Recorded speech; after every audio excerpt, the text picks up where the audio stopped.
One half of the 1995 IndyLights series is now complete. A season highlighted by full fields, exciting competition, and plenty of action. The second half of the season, dominated by road courses, begins today on the beautiful circuit in Portland, Oregon. The spotlight has been, rightfully so, centered on young Canadian Greg Moore, who started the season with a record 5 consecutive victories, and Robbie Buell, Mr. Consistency, whose victory in the last event in Detroit kept him in contact for the series title. And there have been some other veterans who have shown well. Jeff Ward has been a pleasant surprise in his first full season, as have third-year drivers Buzz Calkins, Doug Boyer, and David De Silva. Others, like Pedro Chavez and Nick Firestone, have struggled in the early going. But the rookie class has been much less predictable. With more on that, here's Jan Bikas. There are always some major questions to be answered when young drivers graduate into this higher horsepower and more competitive Firestone IndyLights series. So far in 1995, Mark Hotchkiss, last year's runner-up in the Barber Saab series as it was known, has shown well on occasion, as has Mike Borkowski in limited appearances. Most disappointing, however, has been Barber Saab champion from 1994, Diego Guzman. Had a very rough start, but finally began to show his talent in the last race at Detroit. But the real surprise rookie performance for 1995 has come from Brazilian Afonso Giafone, who's been very strong on the ovals, and he leads the rookie point standings. He's been second at Nazareth, second at Milwaukee, and Afonso, after 2 years out of the car, did you think you'll be this competitive? Not at all. I think before this season started, I set a goal for me that was try to run in top 6 most of the races, and I've been doing better than that, so that's why I'm really happy. Now, what would be your goal for 1995? What would make you really happy when you leave this season? I'm going to be really happy if I can end the season running strongly all the races, trying to run top 5 all the races. I think that's what you need to be noticed. The guy is well on his way to finishing in the top 5, but there's another rookie who's been strong this weekend. He's on the same row as Afonso Giafone, and he's with Gary Gerald. Well, yeah, that young man is a very impressive Canadian rookie, Bertrand Gaudin, who is filling in for Claude Bourbonnais, driving for the Players team, wearing Claude's driving suit, and yet look what he's done. He has qualified in only his second IndyLights event here in the second row. I know you've got to be tremendously impressed, but now, is there pressure to succeed, to get a podium finish because you qualified so well? Yeah, I hope so. Finish at the back of Greg. Sure, for me, it's a big gift, because never I thinking it's possible to be third on the starting grid here after a race in 14th place at Detroit. But I'm really happy. All the team players, Forsyth was fantastic, good people there. I'm the best happy guys in the world. And keep in mind, this is only the first time that he has driven this racetrack. We'll watch him closely from row 2. Chris? Thanks, Gary Gerald. The weather here in the Pacific Northwest, sunny and hot, a beautiful day for racing. The points coming into the second half of the season, Greg Moore with 122, Robbie Buell stands second with 93, then Giafone, Ward, and Calkins in that order. The grid for this event, Greg Moore for the third time this year is on the pole with Robbie Buell on the outside of the row. Row number 2, Bertrand Gaudin in just his second IndyLights race, and Afonso Giafone. Row number 3, he ran 4th at Detroit, it's Nick Firestone alongside David De Silva, who was 3rd at Long Beach. In the 4th row, we have Alex Padilla with a new team this time out, and the rookie Diego Guzman. The 5th row, Pedro Chavez, who ran 3rd at Miami, and Buzz Calkins, who's been 3rd twice this year. Row number 6, Doug Boyer and Bob Doricott Jr. In row 7, Jose Luis de Palma, the rookie, his 3rd race of 95, and Mike Borkowski in his 4th race. The 8th row, Mark Hotchkiss, who was 5th at Milwaukee, and Jeff Ward, who's been 2nd and 3rd this year. Row number 9, Bob Reed from Commerce, Michigan, and Peter Fossetta Jr. out of New York. The 10th row, David LaCroix, the rookie from Fort Lauderdale, Florida, and Cam Binder, a rookie out of Calgary, Alberta, Canada. In the 11th row, Dr. Jack Miller from Indianapolis and Harry Puterbaugh from Peoria, Illinois. The course here at Portland is 9 turns and 1.9 miles around. For a look at it, we turn to the 1991 IndyLights champion, Eric Bachelard. I think Portland is going to be very interesting because you can charge a lot in Portland. There is some long straight you can pass in the straight. There is some long curb. It's quite demanding for the neck, but there is no concrete wall, so you can try very hard. It's a safe place, and I think we will have a very good competition for all those IndyLights drivers. The field continues to scrub the tires on the back straightaway. We'll ride on board in this event with number 20, Doug Boyer, the Redline Oil Lola Buick. Nice look from the nose cam on that machine as they come up to the turn 9 carousel. Also, we'll ride with number 88, Jose Luis de Palma, 2 cars behind Boyer. He's from Buenos Aires in his 3rd race of 1995. They are approaching the front straightaway, and they'll line up 2 by 2.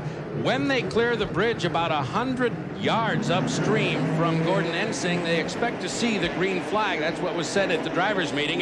The jump is to Greg Moore, and the green flag flies at Portland.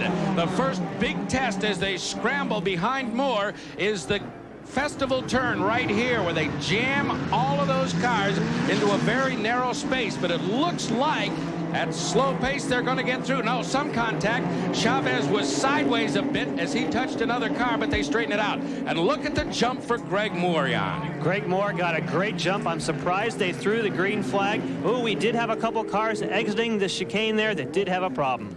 2 of the cars are off the line. We have the Bob Doricott Jr. car along with number 55 Cam Binder as they try to get that squared away at the other end of the racetrack. The rest of the field continues to move at speed. Binder backing up under the yellow flag, and Bob Doricott Jr. looks as though he is getting out. And David De Silva also off the course and into the grass, but he's got it pointed the right direction again. Now De Silva went off in a different position on the racetrack that was not part of this one here, and we understand now they're going to a full course yellow. We saw the flat tire there on Binder's car, full course yellow with 3 of them offline here at Portland in the early going. The leader right now, Greg Moore, we're in the first lap.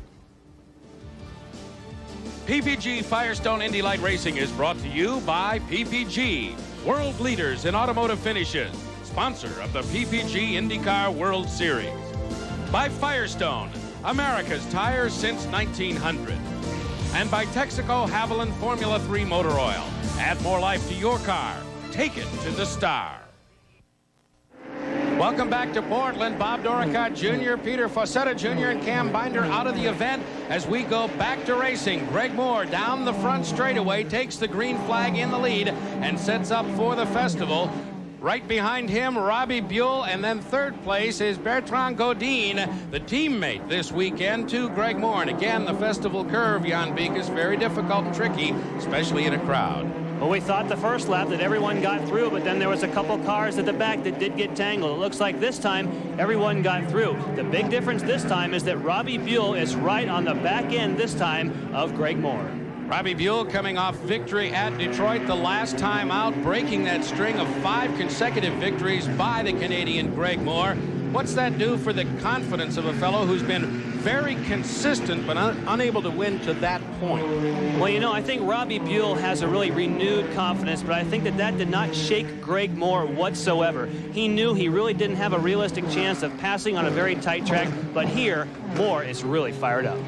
Robbie Buell running in 2nd in the event, the native of Detroit. He's been a champion in this series as they come off the final turn and onto the front straightaway. 3rd place belongs to Godin in just his 2nd run at Detroit. I think he tiptoed a little bit, Jan Beekes. Started 20th, finished in 17th spot, brought the car home. But here, he's kind of let it loose. He really has, and he has done so by the advice of the team. They told him in Detroit, don't go for it, just get used to this car. If you do so, we'll let you go to Portland and turn you loose. And he's done just that. Of course, he is subbing for Claude Bourbonnais, who drove this car and was injured earlier in the season. And he gets sideways on that turn, nearly swapped ends, it appeared, and that allowed Alfonso Giffoni to close up just a little bit in the portion of the course, a series of turns they call the infield. There you see it is Giffoni right up under his wing as they come to the high-speed section of the course. Giffoni, a rookie, coming along very nicely, thank you. Exceptionally well on the ovals, but he's shown well here in Portland as well. Godin has to be a little bit careful. He's sliding that much this early. If the car is that loose, he can overheat the rear tires. Here is where Gioffone needs to get a run on him to try and pass him going into the festival curves. Momentum very important right here off that 9th turn, and Nick Firestone has joined that fight, so it's a three-way battle essentially for 3rd place. There's Nick right there. Kind of a star-crossed season for him so far, but he is settling down in the last few events to get something of a rhythm started. Nick Firestone has been very impressive now that he's got out on these type of circuits. He likes these open circuits. It's the ovals, really, that kind of snaps his confidence. But, man, this guy is getting faster and faster. Looks really strong here. So that battle for 3rd rages on. Moore is the leader, then Buell, followed by Godin, Gioffone, and Firestone. We're racing in Portland. We'll be back. Welcome back to Portland. There you see the battle for 3rd continuing to unfold. Godin has it, Gioffone wants it, and Nick Firestone is right there. Also in your picture, Diego Guzman and Alex Padilla. So it's essentially 5 cars fighting for positions 3 through 7, with Alex Padilla joining that hunt just a couple of moments ago. Into the twisty bits we go, and they're separated out a little bit here. Diego Guzman right now running in the 6th position. And there's Alex Padilla with a new team after taking Detroit off, rearranging his finances and his team loyalties, Jan Beekes, and coming to Portland to try it again. And Doug Boyer working his way through the festival in the 10th position right behind Buzz Calkins.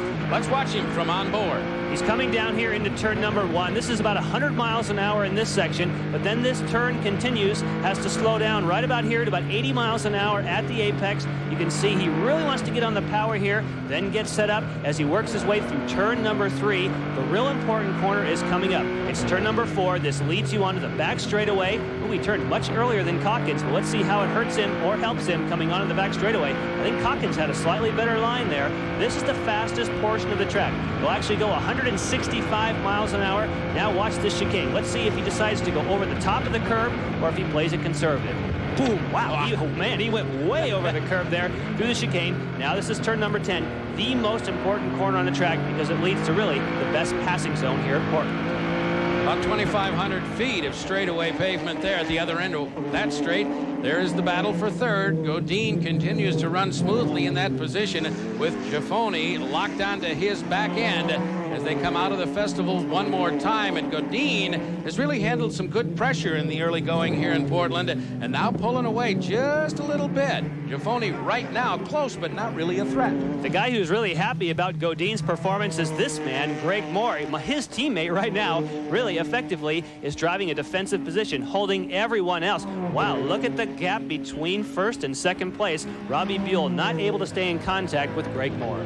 Jose Luis de Palma is running in the 13th spot. We ride with him. He now works his way through turn number 2. You have a chance as the sun will shine in here on occasions. There you can see him change gears. Great shot of him working that wheel. Looks like he has maybe just a little bit of understeer, a little bit of push. This is turn number 4. Very, very important corner. As we mentioned, leads onto the back straightaway. You can see him reaching over there, changing those gears. He has one more gear change to go. He'll pull it back. Now he's in 5th gear. Reach, as we said before, about 165 miles an hour. He'll jam on the brakes here, do a quick shift, and then he'll see, yes, right over the top of the curbs and get himself set up for turn number 10. There is the race leader, who now leads Robbie Buell by 7 seconds as we check the Buick mid-race update. It is Moore, Buell, and then Godin, Gioffone, and Firestone, followed by Alex Padilla, Chavez, Calkins, Borkowski, and Mark Hotchkiss. De Palma runs 11th, then Jeff Warden, Guzman, LaCroix, Boyer, and Reed. Dr. Jack Miller is 17th, and Harry Puterbaugh. David De Silva is a lap down, still running. The last 3 are out of the event.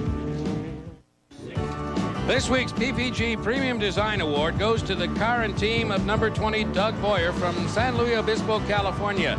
The Red Line oil entry of Summit Motorsports. Dave Breeze is the crew chief on that beautiful machine. And after the penalty and the problem at the festival, he's trying to get some momentum back and rhythm, Jan Beekes. That's hard to do sometimes. It really is. You know, he is driving the car that he ran last year. He has a brand new car for 1995, but he feels more comfortable in the car that he ran most of the season last year. Doug Boyer currently runs 14th. Off the final turn and onto the front straight one more time. There is the race leader, Greg Moore, all alone on the straightaway. Jan, he's up nearly 9 seconds over Robbie Buell. You alluded to the idea earlier in the show that indeed his momentum wouldn't be broken coming off Detroit. Apparently that is indeed the case. There's Buell. Look at the space back to him. He has a huge lead at the moment, and he actually calls this his home track because he's driven here so much. He's driven 10,000 miles, he estimates, here on this racetrack. And man, he has just obliterated the competition so far this weekend. There's Alex Padilla, and we thought earlier, Jan Beekes, that was just the end of a safety strap, but a closer examination tells us it might be something different. I believe that the belt is actually unbuckled. Yes, we can see the buckle that you tighten, and there, right next to the SP Aviation, you can see the actual latch that goes into the harness. These are 6-point harnesses, so now he has 5 out of the 6, and I understand that he is going to be black flagged because the turn workers have seen the same thing we have, and obviously that's unsafe. He's going to have to come in and get that thing buckled. So he's going to have to go to the pits and fix that. Now he makes contact with Chavez in the festival and wrecks his front wing. I don't know if he cut the tire on the left side of Chavez's car at the back, but he's going to go to the pits for 2 reasons now. The first was by a call of the officials, the second when he got aggressive over there in the festival. And we are going to go yellow at the course here in Portland. Dr. Jack Miller has also got trouble. He's off the course. Under yellow at Portland, the standings: Moore, Buell, Godine, Giafoni, and Firestone. We'll be right back. PPG Firestone Indy Light Racing is brought to you by Buick, the new symbol for quality in America. And by Valvoline, the #1 choice of America's top mechanics. Welcome back to Portland. We're under acceleration. There is the race leader, Greg Moore. A great break for him, Jan Beekes. 2 back markers between he and second place Robbie Buell. That's going to make a huge difference for Robbie Buell. Remember, Robbie can pass as soon as the green flag comes out. It's not like the start of the race. Wow, look at Godine. Godine is going for second place. What a great start. He made contact. Oh. Buell spins backward. Godine is through the festival, it would appear, cleanly, and Buell has been bumped out of second place. Here it is again. He goes up the inside. I think that Godine had already decided that he couldn't make it, tried to get on the brakes, but couldn't get all the way behind Buell.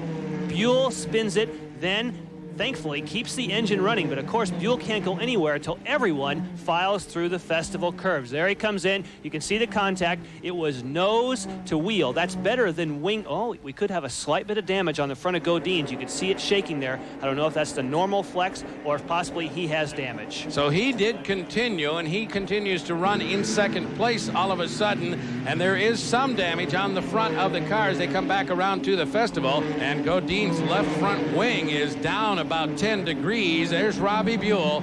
He is all the way back to 12th position right now, and in terms of the championship, that would put him 50 points at this moment behind Greg Moore in the championship race as they bunch up in turn number 9. Huge break against Robbie Buell. Well, looks like Giafoni has made the move. Now we see Nick Firestone trying to come past. Oh, look, he's got a big problem. The wing is starting to come off. It's going to jam underneath the tires. We saw that with Jack Miller earlier. Now, boy, if that thing comes any more loose, he's going to be in really serious trouble. That could cut down the tires. They may ask him to leave the racetrack. Could be dangerous right now, but Godine is now backing up from the damage suffered in the contact with Buell. The interesting thing is Godine is not certain why he's having this problem. He just radioed to his crew that he thought that someone was dropping gear oil. Now he's off. Boy, now he knows for sure what the problem is as he tears off the wing. Chris, that could be a blessing in disguise. He won't have any front downforce, but at least he can keep running. Almost finished at Portland. It's been crazy in the closing laps, and there is the leader.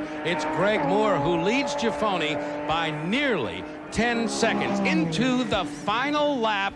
A bid for a wire-to-wire victory, and 6 out of 7 for Greg Moore this year. Moving back to the second place battle, it's a little bit of a fight right now. Giafoni has it. There's Nick Firestone running in the 3rd position.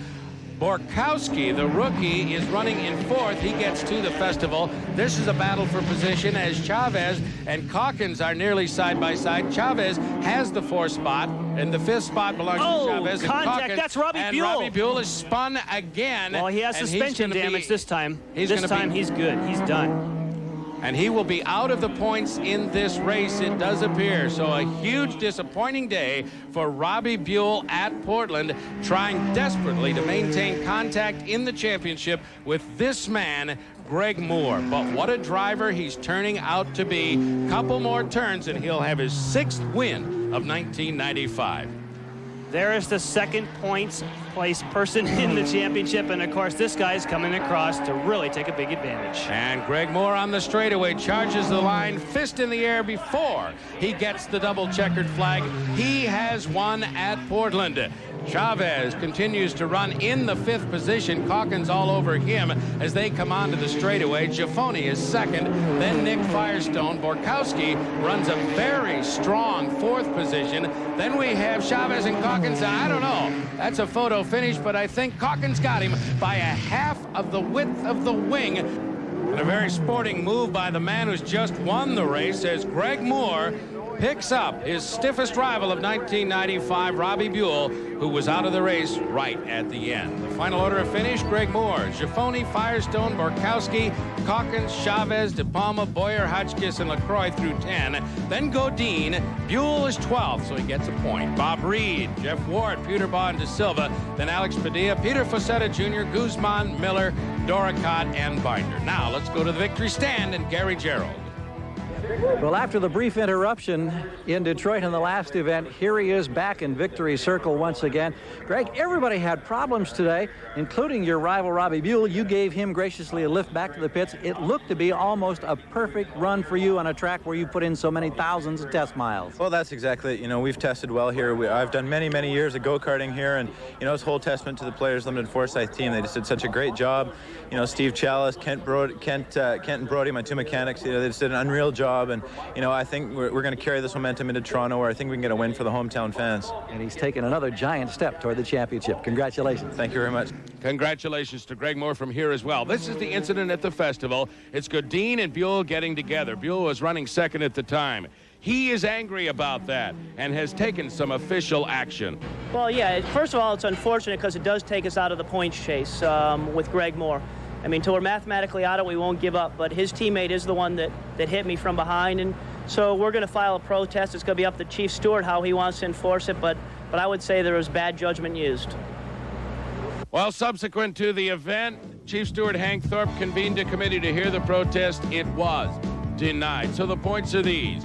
Greg Moore, 144.50 ahead of Robbie Buell. Then Giafoni, Calkins, and Ward, the top 5. Now at Jan Beekes, we turn our attention to the Buick Power move of the race. A nice win it was with Chavez against Padilla. Chavez comes up behind, then gets aggressive, comes right up alongside Padilla. Perfect textbook outbraking maneuver into the festival curves. That was for 6th position, and Chavez wound up his day in the 6th spot. The Chevron Problem Solver Award goes to the team of number 24, David De Silva. They had hit the wall yesterday. Crew Chief Lou Sholem and his boys put the car back together, and De Silva answered the green flag today. Travel services provided by IndyCar Travel, the official travel agency of the PPG Firestone IndyLights Championship. That'll do it from Portland. Our winner once again is Greg Moore. Our next stop is in Toronto. So long, everybody.